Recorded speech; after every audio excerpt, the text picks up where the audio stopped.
Everyone welcome to the Shir, to the new Rav Kook Shir. I just want to give a few words of introduction, Michael, of what we're learning, and then we'll jump into the Sefer. So I'm so happy to be learning this with everyone and sharing this, whether it's in person or whether it's online. And so many people since October 7th have asked me to introduce them to Rav Kook. And the truth be told is, I've been learning Rav Kook, I would say, for the last 5 or 6 years, and I still feel like a complete beginner. I still feel like I don't understand what he's saying. It's hard, but it's so rewarding. And you don't know what he's going to say. Like, you learn Chassidus, or you learn Rabbi Nachman, or you learn different things. You kind of predict the end, With Rav Kook, there's like twists and turns, and like you don't know where he's going. You have to hang in there, It's like a journey. Like you enter this journey, like therapy. Like you're in this journey with him, So there's twists and turns, and so that being said, I found in Orot, what we're going to be learning together is Orot. There's a section in Orot called Zeronim, seedlings, and there's about 8 pieces that are small essays. See, I can show you over here. Every piece is a few paragraphs, and that's it. But all the pieces eventually merge together to create a bigger picture. And I feel that this is a great portal into Rav Kook's world. Means with so many things, where do you start? Where do you begin? It's so large, it's so big. How do you enter into the world exactly? Like, what's the Pesach? So it could be many entrances, of course. But since October 7th, I've been learning Rav Kook every single day, basically. CASAC-T, working through it, looking things up, researching it. Like, I'm all in on this now, And I love it. It's amazing. So we're gonna jump in, basically. What I'm gonna do is, what we're gonna start with is, we're gonna start by way of introduction. Okay? Now, truth be told is, there are many, many, many books written about Rav Kook. There's many shirim about Rav Kook, but if you really go searching for Rav Kook's Torahs, what he actually says, you don't get the panemius. There's very little out there on Rav Kook's writings. There's a lot about his life. There's a lot about his personality. There's a lot about his diversity. There's a lot about the external of his life, the internal of his life, what he actually said and what he wrote and the way he wrote it. There's a lot. It's hard to find in English. For in Hebrew, there's a lot more, but there's not so much. So I just wanted to read with everyone. There was one. This is from what I'm going to read with everyone. We're going to read just one paragraph of introduction because there's so much written on it, and it could take days and days and days just to introduce the skeleton of his life. So I just wanted to go briefly a little bit read about him and then jump in to the actual Sefer itself. Where this is from Rav Yehuda Mirsky. He wrote a biography on him. He lives here in Eretz Yisrael, Rav Yehuda Mirsky. A Rav Kook, a mystic in a time of revolution. That's what it's called. And I would just also plug, for those who are interested, maybe I'll post on the WhatsApp group. He just gave on the Svarim chatter. Yehuda Mirsky just gave a 4 or 5 part mini series about Rav Kook's life, which the book is based on, the different stages of his life. So again, there's so much on it that I don't feel like I need to give a whole class on who he was. But this is something from Yehuda Mirsky's biography on Rav Kook. Over here, I'm going to read and stop in the middle of the paragraph and then skip to the second paragraph, okay? And I feel, I read almost the whole thing, but I feel this really sums it up, what I would say. So it says, he's explaining who Rav Kook was. So he says, his life was riddled with contradiction. The greatest theologian of religious Zionism, he never joined the Zionist movement. A man who lived of the strictest ultra-Orthodox observance, he welcomed heresy as a cleansing bonfire whose embers would yield a new revolution. And we're going to learn that. He talks about that in Zeronim. Right? On the same day, he might compose erudite and detailed legal opinions, reams of official correspondence, and shimmering mystical visions. Right? So he was a man of opposites. Here you go. Okay. It's the first paragraph over here we're reading. So you see, he was a man of opposites, right? Who was Rav Kook? The religious Zionist. He never joined the Zionist party, right? Who was he? He was ultra-Orthodox, but then when he was Haredi, he's a classical rabbi in that sense, But when you learn, we're going to see in a few pieces from now, how much he felt that kfira was a way to cleanse the world of their impure visions of God.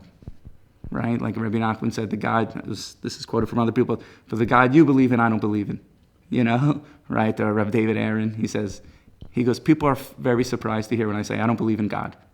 He's coming from Rav Kook. He's coming off that. Right? So, on the same day, he might write reams of mystical, he might write Kabbalah, he might write Psak Halacha. In his writings on the same page, sometimes on the same page, one finds examples of penetrating philosophical and human insight alongside evidence of striking political and social naivety. Now I'm going to skip to the bottom over here. I'm just going to read a little bit more actually. Right? An ethical universalist who saw socialism and vegetarianism as a vibrant and revelatory stages in the moral redemption of humankind. Rav Kook imputed to the physical reality of the Jewish people in the land of Israel an essential sacredness that is shocking and at times disturbing. He was a deeply dialectical thinker whose contradictions and the attempts to resolve them have fueled generations of political and spiritual struggles down to the present day. Right? So that's Rav Kook. Right?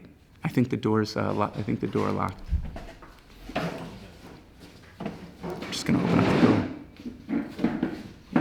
Right, so what we see is it open? Maybe put a chair there?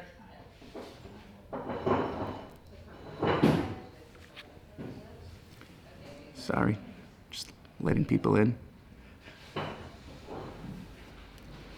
So what we see is that, welcome. Oh, we have more people coming. Nice. Simi, welcome. Right, so the word, hold on, here's some sheets, guys. Let me give you this. Thank you. Simi? We're talking of the introduction of Rav Kook over here. And welcome, Simi, welcome. Right, so just to catch up, everyone who came in, right? What we're saying is that Rav Kook, he was a man of, in this introduction, he sums it up, he was a man of dialectic. Oh, I gave away my last sheet. Hold on, there we go. Right, Rav Kook was a man of dialectic, right? What is dialectic, right? We know there's DBT, dialectical behavioral therapy. Dialectic means opposites. This is true, and that is true. This is true, and that is true. So, right, as Rav Mirsky's saying, he's saying he was the greatest theologian of religious Zionism, but he never joined the Zionist movement. He was ultra-Orthodox, but he welcomed kfira, right? On the same day, he would write Kabbalah, and he'd also write Psak Halacha, right? So Rav Mirsky points out that that's why, after all this time of learning Rav Kook, I still feel like I don't know what he's saying, right? Because you'll say, oh, he embraced modernity, but he hated liberalism. Right? And then you'll see he loved liberalism, but he was completely ultra-Orthodox in that sense. So you find this dialectic that runs through Rav Kook's entire writings, which makes him really, really hard to pin down. In the last paragraph, it says over here, at the same time, he is central to the neo-mystic revivals of the 20th century and today. His celebrations of religious experience and social justice, of art and aesthetics, all from within the deepest recesses of rabbinic Judaism, thrill new generations seeking validation for their spiritual dissatisfaction and redemption, not from without, but from within. Right? We live in an inside-out world, not an outside-in world. In Israel today, Rav Kook's writings are more widely read than ever, with new volumes by and about him appearing every day. Right? So this was just a way of introduction to show that, I mentioned before that we're not going to go crazy into Rav Kook's life because there's so much on it. So that there's little on what he actually says. So Rav Kook was a deeply dialectical thinker, right? So it makes it very hard to pin down. You'll see the mystic and the Kabbalistic undertones. You'll see from Rabbi Nachman. You'll see from Ramchal. You'll see from Chabad. You'll see from his other Rabbanim. Just this weave and this tapestry of different things all coming together in this amazing kaleidoscope of his writings, which makes it so exciting. So now we're going to jump into the actual text, right? So it's awesome. He was amazing. He was amazing. Okay. So now we're going to jump into the actual text. What we're going to be learning together, as I mentioned before, is the Zeronim section in Orot. Orot is the classical Sefer that people learn from Rav Kook, and there are a bunch of different sections in Orot. And there's one section in here called Zeronim, seedlings. So this section deals with all sorts of topics, right? And each essay is a self-contained essay, but at the same time, at the end, they all weave together, and they come together in this amazing tapestry. So my idea is to learn it inside and move slowly and explain it, and just to go methodically through everything together, translating the words, trying to give everyone the vocabulary, and also to explain the ideas of what he said, and we can see there are other places and I feel, again, like I was saying before, like this is like a great portal into the world of Rav Kook. This is like a great entranceway. So without any further ado, we're going to jump right into the piece. Everyone has a copy? There you go. You have copies back there? You're good? Okay. So this piece, again, we're starting Zeronim. It's printed in the Orot. In the original edition of Orot, it's not there. It was later addended to, was put, a few sections were added on over time into Orot. And I'm going to be using the Sefer over here. This is Rav Aviner's Parish. You can see on the camera. You guys can see. So Rav Aviner has a Parish attached to each piece that's mashulav between the words. That explains a lot of it. We're going to learn the text over here, and we're going to jump in. This piece is called Timaon Le'el Chai. Desire, yearning, longing to the God of life. I efshar limtsoa maimed mevusum l'ruach kin ba'aver Elohi. He opens with a strong line over here. Right at the gate, he comes out swinging. It's impossible to find something to stand your spirit on, only ki'im bi'avar ha'elohi. It's only impossible to satiate your ruach only in avir ha'elohi, an environment of God. Air, avir, right? Avir, the air. Godly air.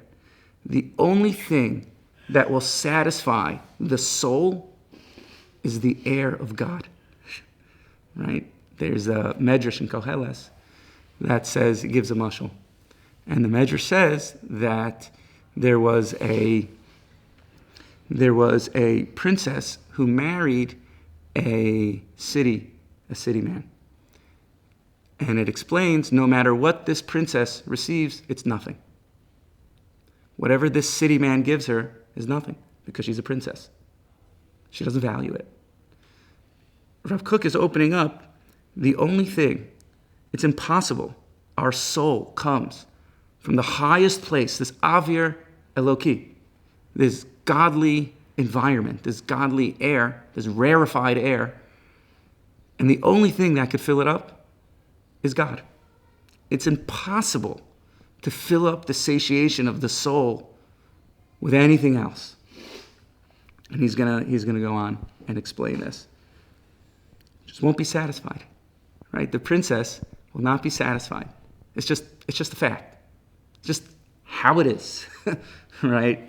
Also, I just want to point out this word, Avir Elohi. This is a deeply Kabbalistic reference that the Mukabalim explained, the Leshem explains, that there were different stages in the Tzimtzum. They were around, he calls them the Hei Giluyim, right? There was, Hashem first made his light into the light of the Ein Sof. That was one constriction. There was another constriction. And then there was another constriction. And then you get to the Tzimtzum. There were stages before the Tzimtzum. And one of those stages is known as Avir Ilah. That's known as the Kava Tzimtzum. This light that Hashem began to constrict himself to go straight down to the center of the Tzimtzum. When Hashem began to constrict his light, that light, in the Leshem's terms, is called the Avir Ilah. this kava tzimtzum that came all the way down when Hashem constricted his light. So you see already Rav Kook is weaving into his thing, but unless you know that's a Kabbalistic reference, you would have no idea. And of course, Rav Kook, he himself had a chavrusa with the Leshem. He spent a month in Linz or Leipzig or Lem, wherever the Leshem lived, and he spent a month learning with the Leshem b'chavrusa. So much of Rav Kook's world, again, we're seeing the synthesis is coming from these places, right? And the Leshem, for those who don't know, was Rav Elyashiv's grandfather, and Rav Elyashiv wrote a lot of it down. And I think, if I understand correctly, I could be wrong about this, I think it was Rav Kook who secured the visas for the Elyashiv family in order to come to Eretz Yisrael. I could be wrong about that, but I'm pretty sure that's accurate. So people think there's this big polarized thing, but back in the day, in the old Yishuv and the new Yishuv, everyone was in Yafo and was coming together. Everyone was trying to get here. Hayediyah, hahargasha, hadimyon, v'hachefetz. I'll just translate the inner knowledge and the feeling, hadimyon, the imagination, v'hachefetz, and desire, v'hatznuat hapinimiot, and their inner workings with individuals, a person's inner world, v'hachitzonius shalahem, and the actions with all those things lead to, kulam mazkikim es b'nei adam shehiyu Elohim dafka. All these things, all your faculties, your mind, your heart, your imagination, your desire, your entire inner world, and the actions which follow suit, they all mazkikin es b'nei adam sheyu Elohim dafka.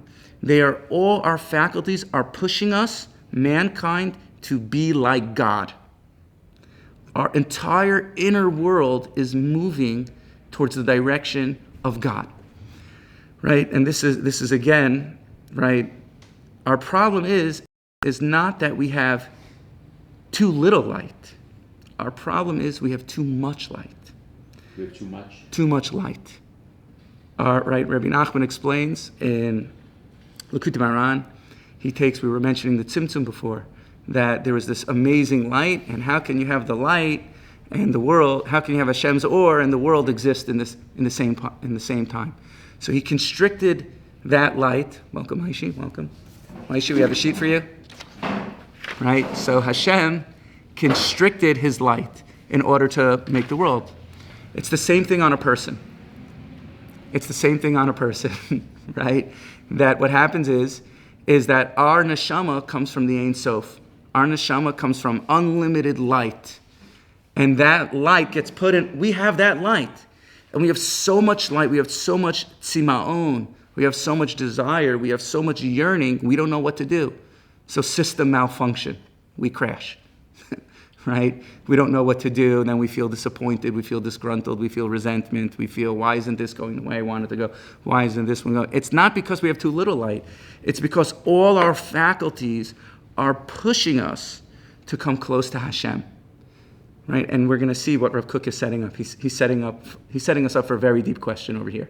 Right, all our faculties are moving in the direction of godliness. It's like one of my favorite mushals for those. Michael's a therapist, so he probably knows this. But one of my favorite mushals is from Carl Rogers. If you know empathy, you know Carl Rogers, right? So Carl Rogers, what he writes, he talks about how every being seeks its own perfection, and what he says over there, he says, if you take a potato and you put it in a cellar basement, and you put that potato in the basement, and there's one little light in the corner of the cellar, what's that potato going to do? It's going to grow spores in order to reach the light, right? It's going to grow these tendrils. There'll be maladaptive spores. There'll be funny-looking spores. But nevertheless, the potato is trying to reach the light, right? And we're like that potato. We're all that potato, right? That all our faculties are pushing us towards God. All our faculties are moving in the direction of Or Eloki, because the soul deeply knows it will only be satisfied with godly air. So it's moving and moving and bending and moving and moving and moving, right? And what he's going to, let's see how this unfolds, right? Az yimatzo es miluyam es yichusham hashava hamaniach es hadas. Then, once it becomes like God, Az yimtza'u, then we'll find es milu'am, its fill. Es yechusham hashava hamaniach es hadas. Its equilibrium, yechusham hashava, its senses and balance, its equilibrium, hamaniach es hadas. And the mind will find respite. Meaning to say, again, like we're saying, only once you reach that avir eloki, that godly air, then your heart and your mind and your inner world will be satisfied. Only then you'll feel, you'll have your fill. Because our soul comes from on high, the only thing that will fill it is God. And on the other hand, what he's saying, like we said, the only thing that can possibly fill it, right? Like the Bas Malka, right? Rabbi Nachman's story, the Avedis of Bas Melech, the lost princess. The only thing that will actually fill it, right? Nothing will satisfy the princess. Nothing if she's married to the city, because everything, the city man, because everything is just nothing to her. Everything is just, what is it anyways, right? So we try to fill up our soul with all sorts of things, and it doesn't work. The only thing is Avir Eloki. And again, he's going to, with Rav Kook, you don't know where he's going to twist and turn. So we're going to see, right? Ime'at pachas migdula zu yivakesh. If you wanted anything, ime'at, if anything less than that, ime'at pachas migdula zu. If there's anything less than this very high thing that the soul wants, zu yivakesh la adam, man requests for himself, harehu miyad tarif kisvina hamitorefes bayam. Immediately, he would be thrust around and drowned like a boat at a raging waves, at a boat at sea, right? So if you want anything less than this very high thing, and anything less than that, you, in the oceans of life, you feel completely tossed around and broken. Right? It's like that movie Castaway, you know? He's like, it's thrown around in the ocean, and and that's it, and we're all lost. Right, as the Arizal says, Rabbi Nachman brings Hanosem b'yam derech, right, is the Kavanas ha'elul of just finding the way in the ocean of life, right? And anything less than that causes us, welcome, right? Anything less than that causes us to feel like we're drowning and choking. Galim sorim, his words are so amazing. Galim sorim, nisnagdim zelazeh, right? Crashing waves, storming waves, they're bouncing off one another. Yadrichu tamid menucha, that are trying to find some sort of calmness. Migal el gal yutal velo yedei shalev. Right, from wave to wave, you will be thrown, and you will not know tranquility. Right, I think just the words itself are so deep, you feel it like mamish going in, right? In the oceans of life, if there's anything less than God that you're asking for, right? You drowned in the oceans of life. You feel one day this, you feel one day that, like always as a therapist, you hear, how come my mood one minute is this way and my mood another way is that way? Am I crazy? The answer is yeah, you're crazy. Right? How come one day I feel this and one day I feel that? Am I normal? No, you're not normal. Right? It's actually, right, what Rav Kook is saying is that like the only thing that will satisfy the soul, anything less than the Avir Loki, anything less than godly air, and you feel like you're being tossed from wave to wave. One moment I feel this, one moment I feel that. So this relationship is bad and that relationship is bad. I'm going to try to make myself to camouflage with this person. I'm going to try to make myself to camouflage with that person. And ultimately you end up very dissatisfied. You end up unhappy. You feel tossed from wave to wave. It's just amazing. Look what he says, right? That a person feels an essential existential pain from life itself, because they're not getting their fill. They're feeling the pain of existence, the pain of their humanity. Anything less than the soul going back to its source and feeling that. The im yuchal, and listen to what he says. Michael, you're going to love this. I'm telling you, you're going to love this, okay? The im yuchal lishkoa be'ezer refesh shel gasus haruach va'aviot hargasha. And if you're able to sink yourself into any trash or thick-spiritedness or any numbing out feeling, Yitzlach lo ma'at, right? So what do? We disassociate. My soul is not filled, we disassociate right away, right? We drown it out. We Netflix, we become addicts, we become dependent, we develop bad habits, right? Anything less, I can't take it anymore, right? What do? We go into refesh, gasus, ruach, va'avius, hargasha. We numb out our feelings completely. We go into all sorts of things, right? Right? Yitzlach lo lima'atet or chayav. So you'll be successful a little bit to dim the light of your life. Le'eza meshach zman, for a certain amount of time. Ad shebekirbo yidmesh shekvar matza manuach. Until it looks like you were successful. I feel so uncomfortable right now. Let me take a shot. Let me smoke a joint. Let me watch porn. Let me do this. Let me do that, right? All these things, right? Because the pain of the soul is so unbearable. I need to drown it out. And you know what Rav Kook says? It works. Even if you're successful for a little bit of time, and you might find respite. That's addiction. That's all dependency is right there, right? That's the grain of truth and the lie. What's the grain of truth? If I do something in order to change my feeling, it works. But what's the lie? Only for a little bit. And then the feeling comes back again.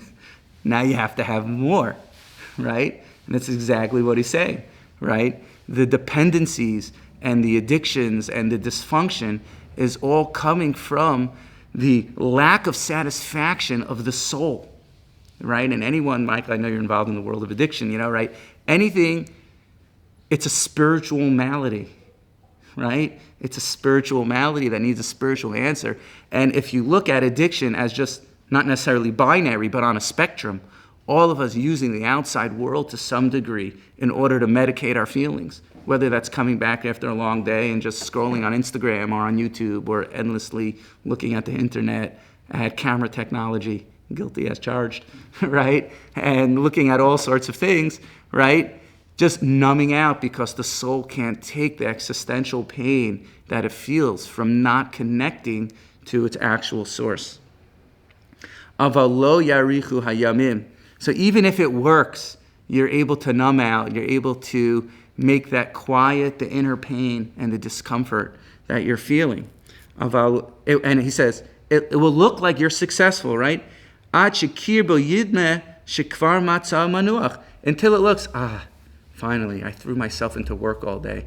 I never need to look at myself anymore. I threw myself into caretaking, taking care of the kids. I threw myself into being distracting. Thank God I don't have to face myself. It's really hard. It's not easy work, right? So, good, it worked, right? Even though it appears to you that it worked, avalo yarichu hayamim, right? It won't last for long, right? That's the grain of the truth and the lie. The grain of the truth is it works. The lie is not forever. Haruach yechalitz mimasgurov. The spirit breaks its boundaries from its entrapment. V'hateruf hakli'i. And the slingshot, the inner slingshot embattlement, yachal es poalo bechol tokef. Right? The inner slingshot begins its work bechol tokef again with all its strength. Right? So it works, the grain of truth and lie, but what happens? The soul now, the inner spirit bursts through, right? What do you start with? We're only filled with light, right? The only thing that will satiate our soul is the air of God. And all our movements, all our subconscious desires, everything is moving in that direction. And that causes us pain. And the only thing that will satisfy, and that pain turns into us feeling like we have no control over our life and we're feeling powerless. So what do? We try to grab hold of anything that we can control because the boat we can't control. So we numb out, we disassociate, we disconnect, and we don't honestly face ourselves. And that works for a little bit of time, right? That works for a little bit of time, but you know what happens? Eventually, the spirit bursts through its thing, goes out of its cages, and then we're back to square one, right? And that's the whole dependent cycle, right? That's the whole dependent cycle, right? And to foreshadow a little bit what he's going to say, right, is that he's going to go on to say that this is an inherent contradiction that all of mankind experience. As I was talking to Rabbi Gerzi last night, and Rabbi Gerzi, he didn't quote this, but obviously he knows this, he knows everything, right? So Rabbi Gerzi said, existential loneliness is actually a Jewish trait. It's a Jewish trait, existential loneliness, right? The pain of humanity, it's a Jewish thing. It comes from Judaism, So it's exactly what Rabbi Gerzi was saying to me when I was speaking to him last night, that that this loneliness that we feel, this existential pain, is because we want so much, right? We thirst with all our desire to come close to Hashem. And where Rav Kook is going to set up this inherent paradox that we can't understand God at all, right? That's one of the basic tenets of Judaism. Lo machsho sai machsho seichem. God's thoughts are not like our thoughts. So because the soul wants so much and God is unfathomable, we're stuck in the ultimate quandary. How do we fill up our souls? If we can't understand God and the soul descends upon high and it aspires, like we're saying from Rogers, to go back to its source of creation, how do we ever fill ourselves up? How do we ever feel satisfied in life? And how do we not become bitter and disassociate? How do we embrace our existential pain that all of us experience? And that's what this piece is going to be about. And all the dissatisfaction and how to overcome and live with this inherent contradiction. Where do we go? Do we back down and we say, Hashem, forget it, I'm out of here, I can't do it, right? Do we become lefties? Do we back down in our Yiddishkeit because ultimately can't do what it is that we want? Or do we ramp it up now? Is the answer to become more religious and more from? What's the answer here, right? Is that going to help? Is that going to work? If I stark out or if I start taking on all sorts of extra things, is that the thing that's going to fill my soul up? How are we going to work with this, right? Rav Kook says over here, and with this line we'll wind down for the day, Makom menuchasenu hu rak be'elohim. Our place of resting, our place of peace of mind, our place of calmness is only with Wim Hof. I'm just joking. It's not with Hof, right? It's only in God. It's only in God. Our place of resting place, the resting place of the soul, is only with God, right? What do we say, right? That's the story of Yonah, right? Yonah has this charge. We read on Yom Kippur, Yonah's charged with this spiritual message to seek out God. I have to escape the noise. I could never do that, right? To follow Hashem's word. Who could really honestly say we follow Hashem's word authentically, right? So he says, I'm out of here. And the storms of life, as Rav Kook says, tosses him from wave to wave. This is too much. Let me drown myself in the ocean of numbing out and the ocean of dependency, right? So what does he do? Eventually, life pushes him forward, that he has to face himself. All his faculties, all his movements, all his inner world, all his desires, right? Push him forth. He gets saved in a whale. He's like, here I am again. Oh man, how did this happen? It worked for a little bit, but only for a little bit, right? That's what we say, Yonah matzah bo manoach, right? The dove goes out, right? V'sham yanuchu yigei koch. It goes out from the teva. It goes out from Noach, right? It goes out. This is the Yonah. It's the story of Yonah and the Zmira that we sing on Shabbos, that it wants to find its place of respite. And it goes out and eventually comes back to its source. It goes out, I can't do it anymore. But only in Shabbos, right? That's where it gets its strength. Yonah matzah bo manoach, v'sham yanuchu yigei koach. Once the soul finds its resting place from the oceans of life and able to face that pain and really appreciate the only thing that's satisfied is God, v'sham yanuchu yigei koach. Then the oceans of life start to calm and you find tranquility. You find the peace of mind. you find the thing that you actually want. And we'll end. We're going to pick up from here next week. And thank you everyone for coming to the first year. I'm really excited about this. And okay, that's it. We're done for today, everyone. Questions, comments, letter to the editors?